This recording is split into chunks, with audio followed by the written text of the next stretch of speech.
nesta manhã bonita de sábado para falar de um tema bastante atual, um tema que tem chamado muita atenção no nosso dia a dia, principalmente nos meios espíritas. Nós vamos falar hoje de o livre-arbítrio. Para isso, a nossa equipe está todinha a postos, lá na técnica o Valdir Manente, na mesa de som o companheiro Ricardo Leite, aqui do meu lado o Marinho Bardella e o Hélio Delanossi, nos telefones para atendê-lo, o Sérgio, a Cristina e o Gabriel, e hoje recebendo aqui, com muito carinho, para falar do tema livre-arbítrio, o nosso companheiro Luiz Armando de Freitas Ferreira, que é da Casa Espírita do Caminho, lá da Vila Mariana. Luiz Armando, os nossos microfones estão abertos para a sua saudação inicial, antes de bombardearmos você com as perguntas aqui do dia a dia. Bom dia, ouvintes do Semeando a Boa Nova. É uma alegria sempre renovada estar junto aos companheiros e aos ouvintes deste programa. Muito bem. É comum que nós ouçamos no dia a dia a expressão livre-arbítrio, tanto nos meios espíritas como fora dele. No programa de hoje nós vamos estar analisando o que significa o livre-arbítrio de acordo com os ensinamentos espíritas kardecistas. Então, Luiz, eu perguntaria para você, para que a gente pudesse esclarecer ao ouvinte da Conexão ABC Atlântica, que se diante dos ensinamentos espíritas, nós temos liberdade de fazer o que quisermos, nós podemos fazer o que nós quisermos, o que bem entendemos.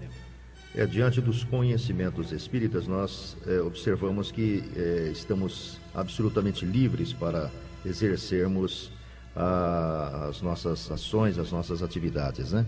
Naturalmente, isso acaba implicando em consequências que, na verdade, recaem sobre nós mesmos no espaço e no tempo de uma ou de outra existência, ou mesmo de uma mesma existência. Agora, Luiz, a questão do livre-arbítrio não é algo comum ao espiritismo. Todo mundo tem o livre-arbítrio, pelo que você acabou de dizer, né? Agora, por que o espiritismo se preocupa tanto? Por que a filosofia espírita se preocupa tanto em deixar as pessoas bem conscientes disso, bem preparadas? Por que é uma preocupação do espiritismo passar essa questão do livre-arbítrio para as pessoas? A doutrina espírita procura incutir em nós a responsabilidade de viver dentro do contexto geral, dentro do contexto universal, né? E dando-nos uma visão muito ampla a respeito da vida, mostrando-nos que os fatos se encadeiam, gerando para nós infortúnios ou alegria, ou felicidade. Naturalmente, ela tenta nos conscientizar quanto à importância das nossas ações, principalmente na vida de relação, onde nós, na verdade, estamos tendo a oportunidade de crescer a partir do autoconhecimento, do autodescobrimento, e gerando para nós, naturalmente, a felicidade ou a paz, ou talvez o infortúnio e a tristeza, dependendo dessas ações. Perfeito. Marinho, queria que você respondesse para os nossos ouvintes da ABC Atlântica, aí também saudando os nossos ouvintes aí, se Deus nunca interfere no livre-arbítrio de ninguém. Deus não faz interferência no livre-arbítrio, Marinho? Nosso bom dia a você, querido ouvinte. Estamos mais uma vez aqui no Semeando a Boa Nova, graças a Deus, todos os sábados aqui juntos com você. E hoje, sem dúvida, conversando sobre esse tema para que nós possamos bem compreendê-lo e revendo também o nosso querido Luiz Armando aqui, que já há algum tempo nós não vivíamos, com muita alegria. A questão da interferência da divindade de Deus no livre-arbítrio de cada um de nós é uma questão relativa, né? De acordo com os ensinamentos espíritas, porque o livre-arbítrio, ele não se trata de apenas aquela liberdade que cada um de nós ou cada espírito possui com relação a si mesmo. Se nós analisarmos os aspectos da liberdade, os aspectos do livre-arbítrio com relação a nós mesmos e analisarmos somente para nós, a interferência dele vai ser sempre muito pequena, porque, como está bem colocado no próprio significado das palavras aqui, nós temos essa liberdade. Veja que há pessoas que chegam até mesmo, muitas vezes, a um ato extremo de dar cabo da sua própria vida, né? Creio que não há demonstração de liberdade mais ampla do que a pessoa contrariando todos os desejos e todas as razões pelas quais nós existimos, chegar a ponto de dizimar a sua própria existência como fruto da sua decisão. Agora, há situações em que o nosso livre-arbítrio afeta outros, né? E aí a coisa se torna um pouquinho mais complexa, porque a nossa liberdade de ação, de alguma forma, vai estar sujeita a outras leis e vai estar sujeita também ao que possa provocar para outros. Se o que ele pretende fazer para um terceiro não pode ser permitido, porque aquele terceiro, por exemplo, não deve sofrer aquela consequência, ou não deve sofrer, inclusive, aquela situação de ajuda, aí sim poderá existir uma interferência de Deus para que o equilíbrio universal, para que o equilíbrio todo se mantenha e se permaneça. 7h08, você está aqui na Conexão ABC Atlântica, ouvindo o programa Semeando a Boa Nova, falando hoje sobre o livre-arbítrio. Um tema bastante atual, um tema que está nos levando a refletir aqui sobre as possibilidades que nós temos de pensar nos nossos atos, de tomar as decisões corretas, aquelas que julgamos corretas para as nossas vidas. E agora estamos tendo aqui a explicação do Marinho a respeito da interferência divina nesse momento do livre-arbítrio. Eu queria até passar aqui para o Hélio, pedindo para o nosso companheiro Hélio que nos falasse um pouquinho se essa interferência divina, Hélio, aliás, pedindo para que você também saude os nossos ouvintes, se essa nossa interferência divina, Deus não interfere mesmo quando as pessoas têm interesse em prejudicar os outros. Por exemplo, o indivíduo quer fazer um mal para alguém. Mesmo assim, Deus não interfere, deixa ele fazer naturalmente?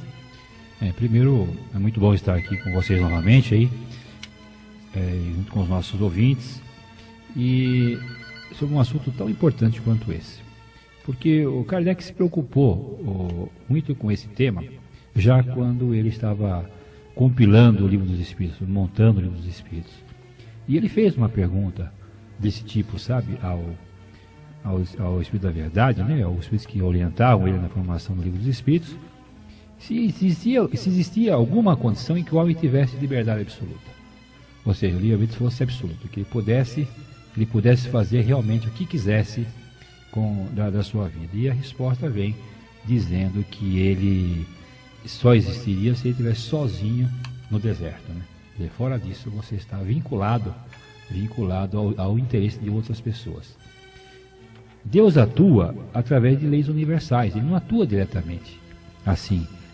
Vou tomar cuidado para que o Turíbio não prejudique o Luiz Armando, certo? Não, são leis universais que nós temos que respeitar, e se não as respeitarmos, nós sofremos as consequências dessas leis. E elas, então, essas leis é que colocam as coisas nos seus devidos lugares. Como o Mário disse agora há pouco, e o Luiz Armando também, quando nós não vamos poder fazer nada contra alguém que essa pessoa não estiver vinculada a nós por uma questão, por um ato de liberdade errada no passado, né? Ou certo, então, nosso relacionamento com as pessoas, com quem nós nos relacionamos, está diretamente ligado com relações anteriores que nós tivemos com essas pessoas. Então, esse livre-arbítrio, ele é relativo nesse aspecto, porque, na verdade, ele é condicionado às leis universais. Como assim? Você pode sair na rua, por exemplo, se quiser, e passar todos os sinais vermelhos, né? Passar todos os radares que estiverem aí em alta velocidade, mas depois você vai receber uma multa. Na sua casa vai chegar uma multa lá, porque você transgrediu algumas leis de trânsito, né? Assim também nós temos leis universais que são imutáveis, né? Inexoráveis, que uma vez transgredidas, elas nos causarão problemas. Então, como é que Deus interfere para que nós não venhamos a prejudicar os outros? Através da lei do retorno, né? Quer dizer, porque toda vez que nós fizermos alguma coisa desse tipo, nós vamos jogar para cima de nós graves consequências, muitas vezes imediatas, que vai fazer com que nós não façamos isso, né? Ou que não nos seja conveniente fazer. Então, até o homem, quando ele goza de uma saúde mental relativa, né? Ele não faz, porque ele sabe que ele vai prejudicar ele mesmo também, naquele momento, né? O ouvinte vai observando que, na verdade, a questão do livre-arbítrio está muito ligada à nossa capacidade de julgamento, às nossas ações. Deus efetivamente nos dá a oportunidade de nos redimir ou de até criar coisas novas em função da nossa ação, da nossa atitude no dia a dia. Isso é muito bom do ponto de vista em que nós podemos trabalhar na nossa evolução, nós podemos trabalhar na construção de obras boas para nós, para a humanidade, que efetivamente é o porquê nós estamos aqui, não é? Luiz, eu queria que você comentasse com os nossos ouvintes a respeito dessa questão que o Hélio disse de estar alguma coisa ligada com aquilo que nós temos para cumprir. Eu queria que você dissesse para os nossos ouvintes se tem uma relação entre a questão do livre-arbítrio com o que nós convencionamos a chamar de karma. Íntima relação. A gente, pelo menos estudando a doutrina espírita, entende que nós estamos dentro daquela máxima de Jesus, sempre subordinados a ela, a cada um é dado conforme as próprias obras. Sempre estaremos diante dos efeitos das nossas ações no espaço e no tempo.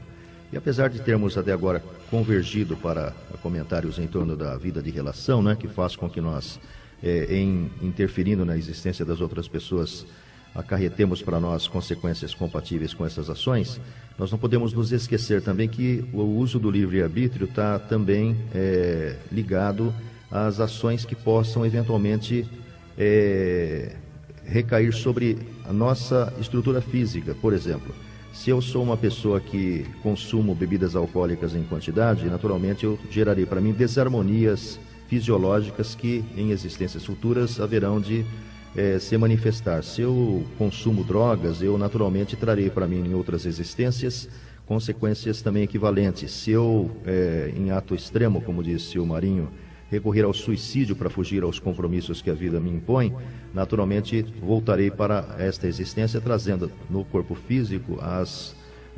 consequências também derivadas da minha atitude extrema, e a gente, estudando a doutrina espírita, vai entendendo como isso faz com que muitas vezes determinadas anomalias físicas, determinadas deficiências físicas, são na realidade reflexos e repercussões dos danos causados à nossa própria estrutura física, que é uma concessão de Deus para nosso processo de aperfeiçoamento espiritual. Sabe, Toribio, eu pedi licença aqui para contarmos aqui um processo que tivemos conhecimento há algum tempo atrás, e até por o impulso aqui no comentário que o Luiz Armando fez, nos traz a lembrança esse caso. Há algum tempo atrás nós estávamos lendo numa das obras de Francisco Cândido Xavier um caso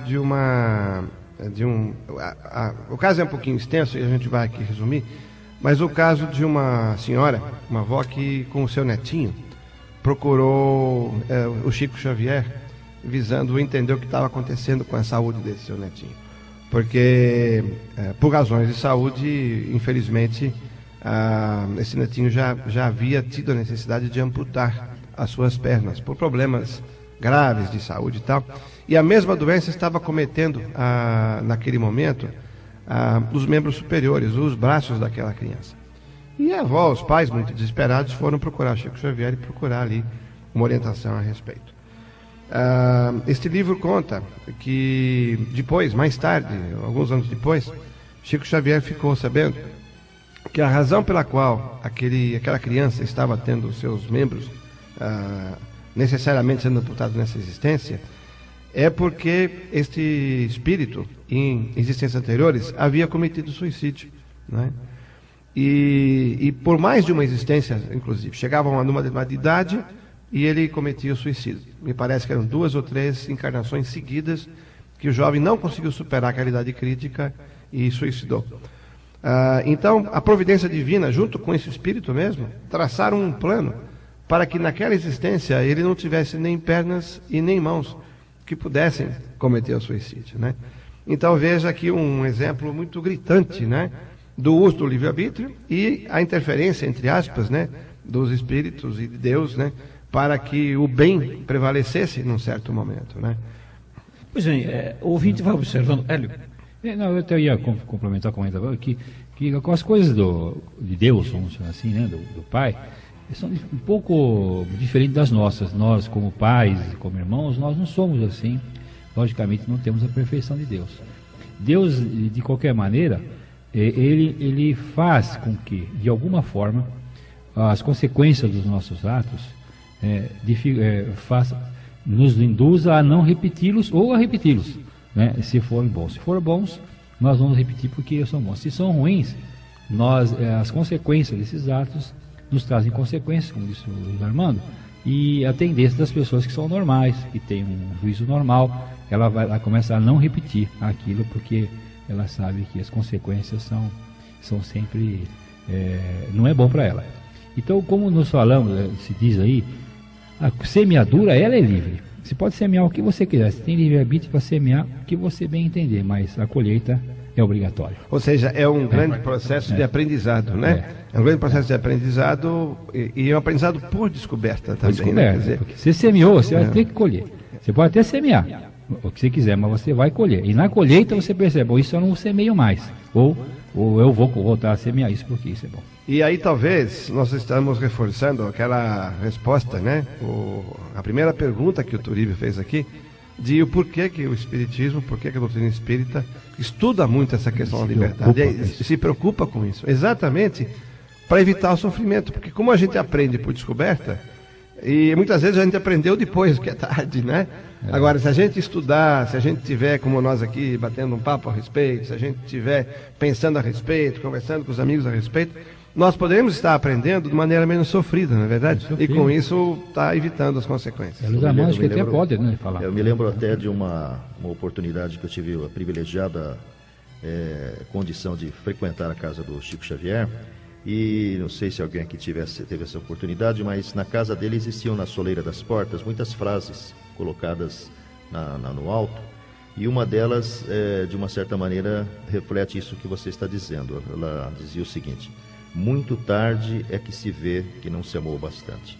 E invariavelmente nós acabamos descobrindo isso no amor em relação a nós mesmos e no amor em relação ao próximo, às vezes depois que a vida já foi embora e as oportunidades se dispersaram. O ouvinte vai observando que nessa condição que nós estamos comentando aqui sobre o livre-arbítrio, o homem vive incessantemente num dilema, né? Porque ele traz consigo os desejos, os impulsos naturais oriundos dos seus vícios, dos seus defeitos, e chega aqui, ele se sente impelido a algumas atitudes, alguns comportamentos, alguns atos, e chega aqui e ele encontra o seu livre-arbítrio, porque ele também conhece a necessidade de praticar o bem, de viver em comunidade, de estar em sociedade, de estar trabalhando para o próximo. Então vive num dilema.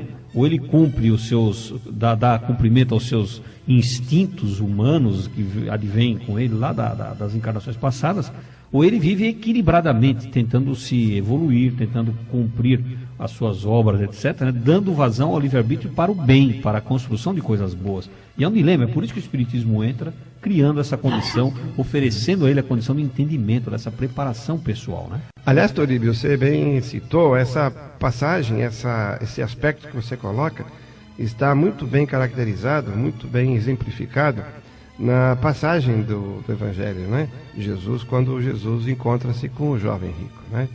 Em que o jovem rico, querendo de alguma maneira realizar coisas do mundo lhe chamavam, ficou nesse dilema: o que eu faço agora, né? Sigo aquilo que eu gostaria de estar fazendo neste momento, ou sigo o chamado de Jesus para que eu acompanhe para a minha ascensão espiritual, né?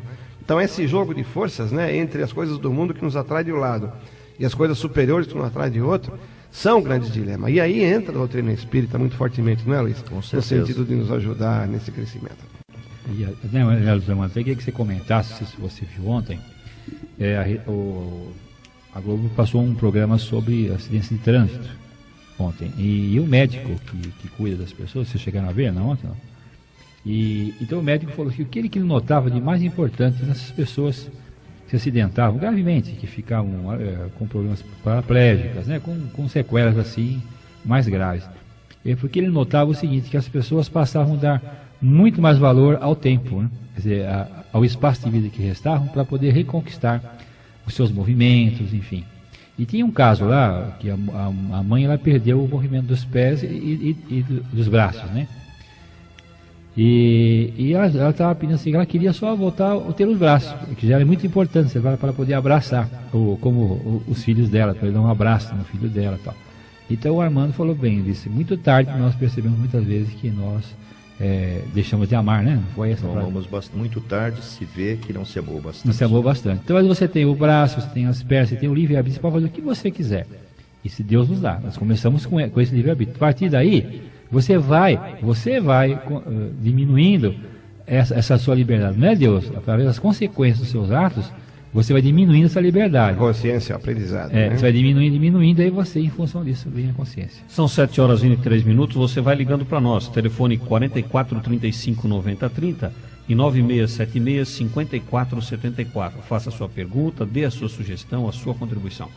Luiz, a nossa ouvinte Linda, lá de São Caetano, muito obrigado, Linda, pela sua ligação. Ela pergunta assim para a gente: os espíritos podem influir no nosso livre-arbítrio? Essa influência pode ser tanto para o bem como para as coisas não boas, né? Pode influir no nosso livre-arbítrio? Exatamente. Na questão 459 do Livro dos Espíritos, Kardec pergunta justamente se os espíritos interferem ou influem nos nossos pensamentos e atos. E a resposta é objetiva do Espírito da Verdade. Sim, muito mais do que imaginais, e invariavelmente são eles que vos conduzem. Ou seja, os espíritos desencarnados têm uma vida intrinsecamente ligada à nossa.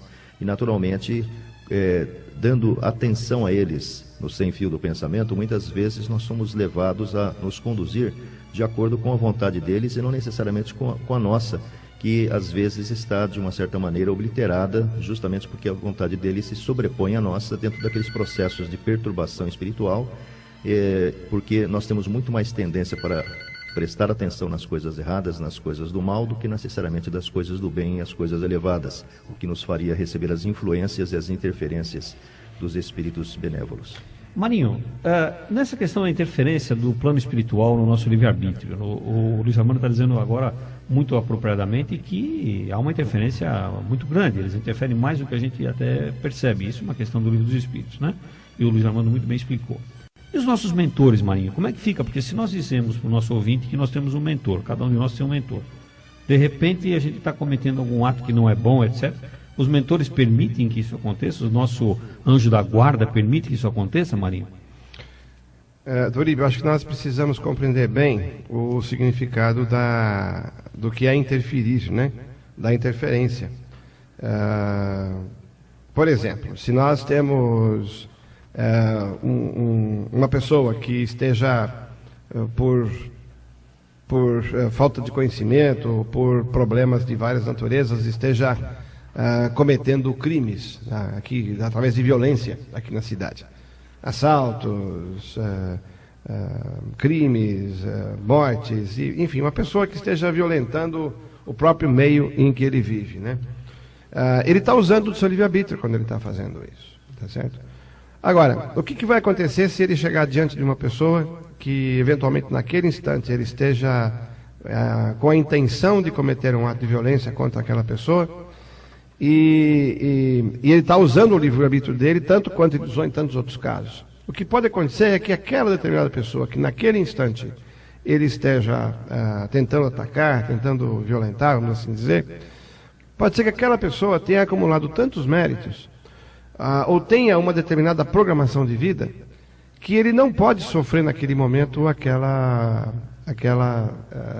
violência, ou vir a falecer naquele instante ali por causa daquilo. Os espíritos atuam nessa hora? Sim, atuam. Como é que eles vão atuar? Eles vão atuar simplesmente mudando o livre-arbítrio do outro? Fazendo com que o outro tenha a sua vontade alterada? Não. O livre-arbítrio do outro vai continuar sendo usado.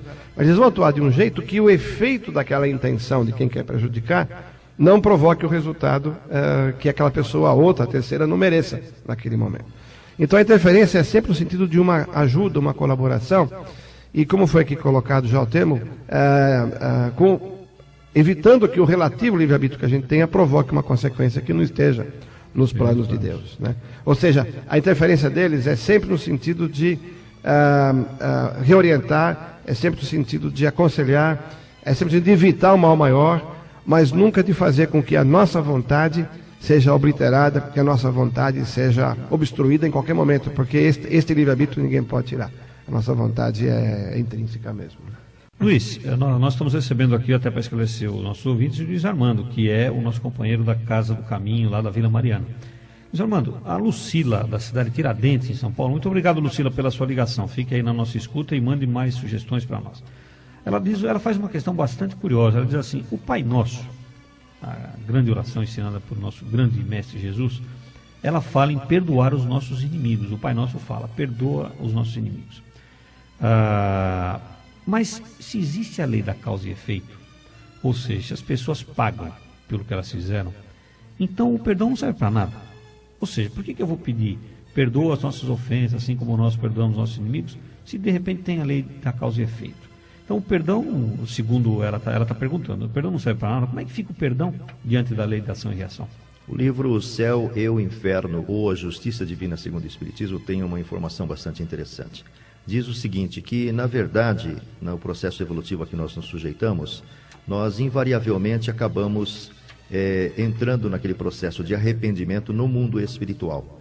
Porém, esse processo de arrependimento não nos isenta das responsabilidades assumidas perante a consciência cósmica, perante os outros, perante nós mesmos. E, naturalmente, depois do arrependimento, evidentemente, há necessidade de expiarmos em nós mesmos as consequências dos nossos atos. Haveremos de experimentar esses efeitos, invariavelmente, no mesmo plano de vida em que nós transgredimos a lei de Deus. Porém, além da expiação e do arrependimento, há necessidade também da reparação. E, invariavelmente, nós temos que voltar junto a essas pessoas que prejudicamos para nos retratarmos perante elas, reconstruindo aquilo que nelas nós destruímos. Naturalmente, seria maravilhoso se nós conseguíssemos exercer o perdão em relação aos nossos inimigos. Mas nós não podemos nos esquecer que o nosso inimigo tem livre-arbítrio e talvez ele não nos perdoe. E para que ele nos perdoe, é necessário que nós demonstremos a ele que nós mudamos, que nós evoluímos, que nós superamos aquele limite que estabelecemos entre ele e nós. Mesmo porque a lei do amor é a lei maior, né? Com certeza. Acima das outras, né? Mas É interessante a pergunta, porque, como aqui foi colocado pelo Luiz Armando, e o comentário apenas para destacar, reforçar o que já foi dito, nós às vezes nos colocamos na condição, na pretensa condição, de acharmos que, ao perdoarmos alguém, que estamos libertando aquela criatura da lei divina, né? Nós colocamos a pretensa posição de que, puxa, se eu perdoei aquela pessoa, ele está livre, ele está perdoado.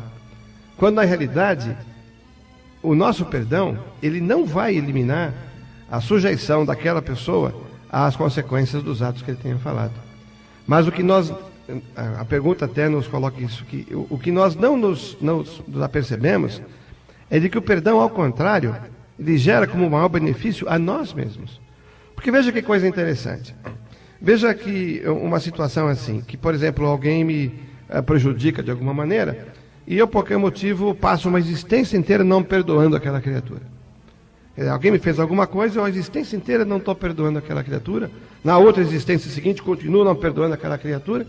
Mas aquela criatura, por outros processos, ela pode se conscientizar, ela pode, inclusive, aprender como funciona a lei de Deus, e pode melhorar, e pode, inclusive, obter, como se fosse assim, a sua redenção daquele mal que ela praticou. E essa criatura, outra, que cometeu algum ato para mim, vai continuar evoluindo. Só que eu que não o perdoei, eu que vou ficar estacionado.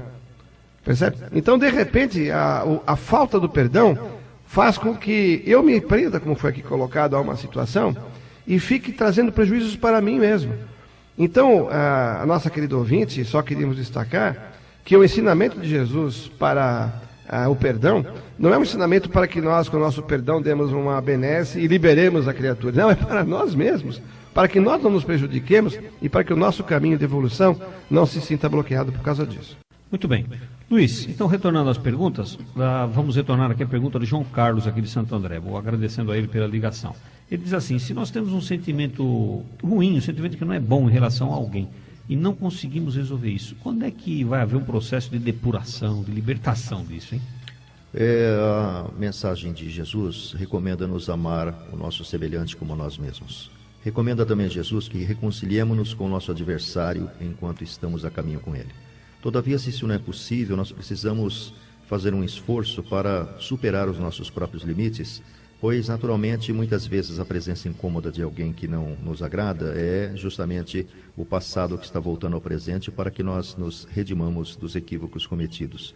Então, nós temos, como criaturas que sabemos talvez um pouco mais do que essas criaturas, que dar a eles aquilo que nós podemos, ou seja, a nossa tolerância, a nossa compreensão, porque o tempo é nosso melhor aliado. Deus não tem pressa, tanto é que ofereceu-nos a eternidade para caminharmos dentro do nosso processo de evolução, não é? Então, esforcemos-nos para superar esse obstáculo que existe em nós, porque ele está em nós. E, na verdade, essa criatura muitas vezes é o credor do passado que está solicitando-nos o pagamento de dívidas. Muito bem, vamos sugerindo aos nossos ouvintes que se municiem de papel e lápis, que daqui a pouco nós vamos falar um pouquinho de alguns livros para que o ouvinte possa se esclarecer mais sobre o assunto de hoje, sobre o livre-arbítrio. Lembrando também que você continua ligando, telefones 44 35 90 30 e 9676 54 74. O nosso programa é ao vivo, você pode fazer a sua pergunta, dar a sua opinião sobre o tema de hoje. Eu queria perguntar para o Hélio, que pode acontecer ali como consequência que tipo de consequência pode acontecer pela prática, né, do bem ou do mau uso do nosso livre-arbítrio? O que pode acontecer, hein, Hélio? Como nós já dissemos anteriormente, né, a semeadura é livre, mas a colheita é obrigatória. Toda vez que você semear, você vai colher. Se você semear coisas boas, você colherá coisas boas. Mas nessa encarnação mesmo? O retorno, existe uma diferença. Emmanuel nos diz o seguinte, diz através de um livro do Chico Xavier, que o retorno é proporcional à nossa capacidade de discernimento. Ou seja, na física, a lei de ação e reação, o retorno é instantâneo. Toda ação já provoca uma reação de igual intensidade, sentido contrário, no mesmo instante, porque é uma lei de física. Quando essa lei é no campo moral, o Emmanuel nos diz que ela é proporcional ao nosso discernimento. Ou seja, ela só vai retornar no momento em que nós vamos conseguir avaliar aquilo que foi feito. Então existem retornos assim, de ações que podem levar até alguns anos e alguns séculos e até algumas encarnações, né? Nós temos o caso, por exemplo, no livro Ação e Reação, do Chico Xavier, também psicografado pelo Chico, que diz de um caso de um piloto, né, que eles morrem num acidente de avião, por exemplo, que eles cometeram um ato durante uma guerra há mais de quase 500 anos atrás, numa guerra em que eles exacerbaram no seu direito de manter os prisioneiros numa torre. E sem necessidade jogaram o pessoal de cima dessa torre, Então eles acumularam foi livre, eles tiveram ali o livre-arbítrio, fizeram aquilo. Foram colher esse retorno num acidente de avião, agora assim, numa vida agora recente, nesse século ainda, né? Então, o retorno, ele virá. A colheita é obrigatória, porém com a diferença o quê? No momento em que você conseguir avaliar o que você está fazendo. Antes disso não adianta você retornar, porque apenas você só vai deixar a pessoa mais revoltada, né? Então, no campo moral, a lei ela sofre essa adequação, vamos dizer assim, ao entendimento, né? O próprio Evangelho, né, nos lembra que Deus não nos dá dificuldades maiores do que a nossa capacidade de suportação. Porque muitas vezes a pessoa ela comete um ato de livre-arbítrio, uma coisa para o mal, mas na consciência dela, ela está fazendo certo. Ela acha que está fazendo certo, ela se julga no direito de fazer aquilo. E às vezes, se o retorno for naquele momento, ela não vai conseguir entender, vai apenas revoltá-la ainda mais. Naquele momento não retorna, mas no momento em que ela estiver em condições de entender, aquilo vai voltar, e aí ela vai entender o que foi que ela fez, né? Nós temos aí, como sucessão dos acontecimentos da vida, as premiações, as recompensas, né? Então, se nós estivermos trabalhando nas coisas boas, seremos recompensados com coisas boas. Nesse sentido, eu queria perguntar para o Marinho, Marinho, essa questão do castigo, se nós fizermos coisas conscientemente, estamos fazendo coisas que não são boas, Deus nos castiga, Marinho? Bom, antes de nós colocarmos aqui a nossa avaliação, gostaria de pedir aqui a ajuda do Luiz Armando, porque a gente sabe que ele é bastante estudioso aí das obras, né, que fala da justiça divina, mas, da nossa opinião, não se trata de castigo, né? Aliás, não é nem nossa opinião, é o que nós aprendemos na essência da doutrina espírita, no sentido de que a gente fala eu estou pagando nesta existência aquilo que a gente fez em outra existência e tal, né? Nós acabamos usando esses termos por falta de um vocabulário melhor ou por falta, muitas vezes, de nos aprofundarmos um pouquinho mais. Porque, na realidade, não se trata nem de castigo nem de pagamento, né? O que se trata é de uma redenção da nossa alma, né? O que se trata é de nós ficarmos quites com a nossa própria consciência em coisas que, eventualmente, nós tenhamos feito. E se a gente encontrar uma outra forma, aí entra a ajuda que eu peço aqui ao Luiz, né? Se nós encontrarmos uma outra forma de nós nos redimirmos, de nós estarmos quites com a nossa consciência, essa outra forma pode ter também valor, né? Como, por exemplo, estar trabalhando no campo do bem, né? Muito pode, não é, Luiz? Exatamente, a gente exercendo a caridade principalmente, pois fora dela não há salvação. Então nós precisamos, na medida das possibilidades, encontrar em nós os recursos que sobram-nos para compartilhar com os outros, seja no âmbito familiar, seja no âmbito profissional, seja no âmbito social, para que o nosso testemunho de uma certa forma, fixe na memória das outras pessoas e elas se inspirem também naquilo que em nós já representa a transformação decorrente do conhecimento que a doutrina espírita nos traz, para que também se modifiquem, para que também se aperfeiçoem, não é? Então, nós precisamos, de uma certa maneira, ajudar o próprio processo educativo em que nós estamos em cursos, que é a reencarnação, que é um retorno para que nós consigamos, não apenas de uma certa forma, nos liberarmos das cargas pesadas que acumulamos sobre os próprios ombros, né? Através das nossas atitudes contrárias às leis de Deus, que preconizam-nos o amor irrestrito, acima de tudo, a Ele e ao nosso próximo com nós mesmos, para que dessas ações decorram naturalmente o aprendizado que vai, com certeza, caracterizar-nos dentro desse processo de aperfeiçoamento a que nós estamos submetidos. Às vezes a gente costuma... não é porque o Espiritismo, né, Luiz, trata, Hélio e Turíbio, que trata de coisas bastante sérias em relação à nossa vida, que nós precisamos, assim, tratar isso com muita circunspecção, com muita, né? Nós espíritas gostamos também de alegria, de humor, e tudo, né? E às vezes a gente pensa, vou pegar um exemplo aqui que nos faz sorrir, né? Às vezes a gente pensa, por exemplo, a gente fala assim, eu tô lá com a minha sogra que é uma parada, né? Eu vou ficar quietinho, vou aguentar a mão aqui para pagar tudo nessa, porque assim na próxima eu não preciso voltar mais com a minha sogra. Você não brinca assim de vez em quando, né? Assim como ela deve falar também dos gêmeos. Mas aí que tá, se a gente passar a vida inteira falando isso e não aprender a amar ela nem um pouquinho, a gente pode ficar falando a vida inteira, porque na próxima ela vai voltar de novo. Porque se a gente não aprender a amar, né? Porque aí é que vem a questão da redenção, aí que vem a questão do amor, né?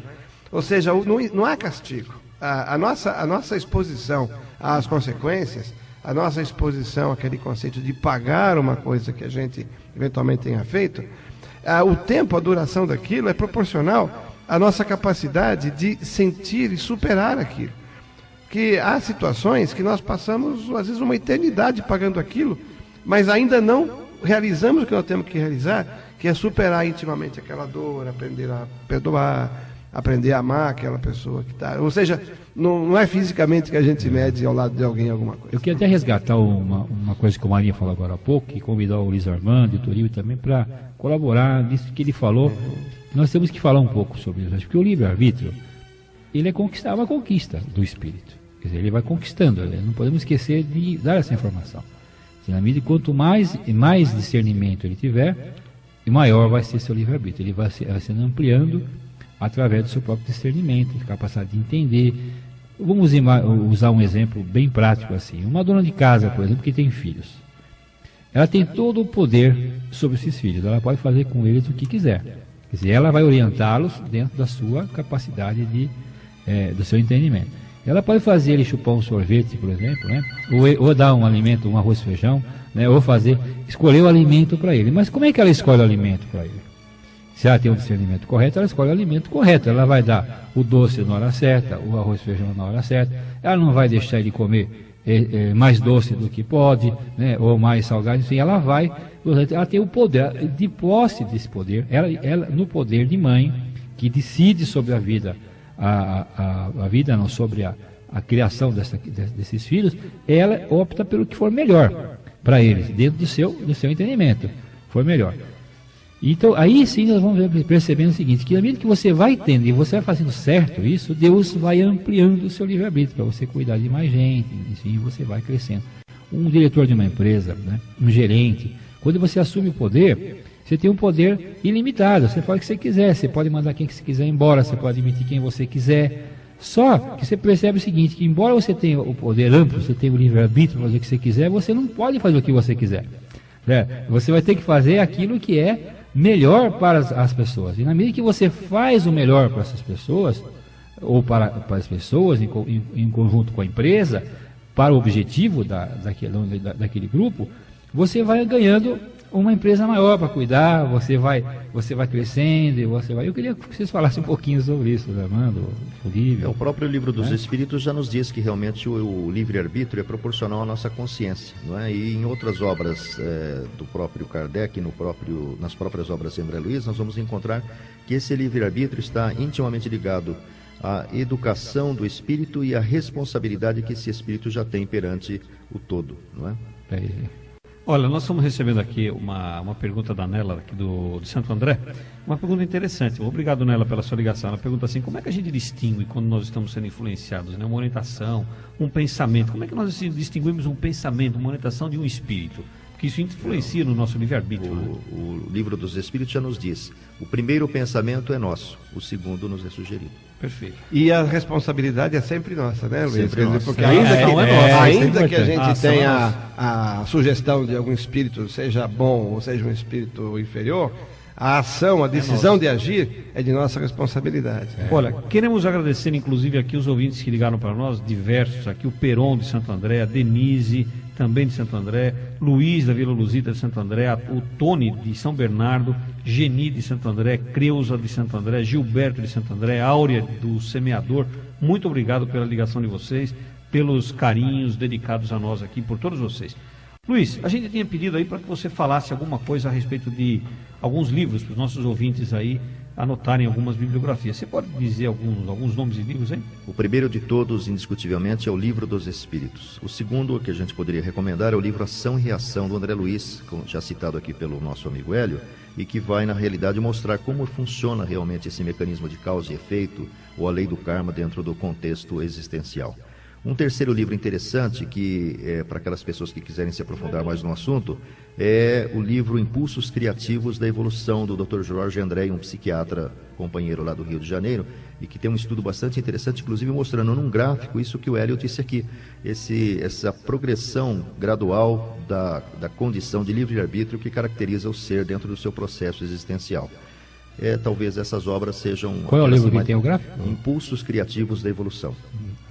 Deixa eu fazer uma pergunta aqui para você, Luiz. Você está pegando um assunto, pegou bem essa questão que nós estamos falando da orientação. E os pais, os filhos pequenos? Porque o livre-arbítrio tem um certo... A criança ainda não tem condição de distinguir nada. Como é que eles fazem para trabalhar isso? Porque o espírito está ali, está encarnado, só que ele ainda está em fase de formação, está em fase de evolução nessa presente encarnação. Como é que os pais devem se conduzir perante essas crianças, hein? Eu acredito com muita responsabilidade, né? No livro O Evangelho segundo o Espiritismo, nós temos mensagens que falam a respeito do processo educativo e das responsabilidades que os pais assumem perante os filhos. O próprio Livro dos Espíritos contém informações a respeito disso. Mas o pai tem que tentar, na medida das possibilidades, identificar nos filhos aqueles comportamentos muitas vezes em desacordo com os princípios cristãos, para ir já norteando na direção daquilo que seria o melhor para desenvolver ali uma criatura de bem. Marinho, colher frutos. É muito gostoso quando o indivíduo colhe os frutos dos seus comportamentos, dos seus sentimentos. Essa expectativa da colheita, como o Hélio agora há pouco disse, eu semeio o que eu quero e colho depois obrigatoriamente o que eu semeei. Essa expectativa da colheita pode criar algum tipo de preocupação no indivíduo, de que se ele fiz alguma coisa errada, e agora, como é que eu vou fazer? Tem alguma forma dele se redimir das coisas que ele fez, usando inadequadamente o livre-arbítrio em atos passados, Marinho? Sabe, Turíbio, a sua pergunta é muito oportuna, porque nós estávamos aqui exatamente pensando em nós mesmos, que estamos muitas vezes nos templos religiosos, né? Estamos na casa espírita, estamos aí no seio das várias religiões, procurando ajudar as pessoas a adquirirem consciência e, sobretudo, a compreenderem bem o significado dos ensinamentos morais que constam nos evangelhos, né? Nos exemplos de Jesus. E essa questão de colher frutos ainda está um pouquinho relacionada com o nosso conceito de trocas, né? Nós ainda estamos um pouquinho presos àquela situação, eu vou fazer isto porque eu fazendo assim, eu me beneficio daquela maneira ali adiante, né? E acho que no próprio seio das religiões isso está presente, né? Às vezes a gente vai ver que uma pessoa procura comportar bem, visando conquistar algumas coisas que vêm de fora para dentro dela, né?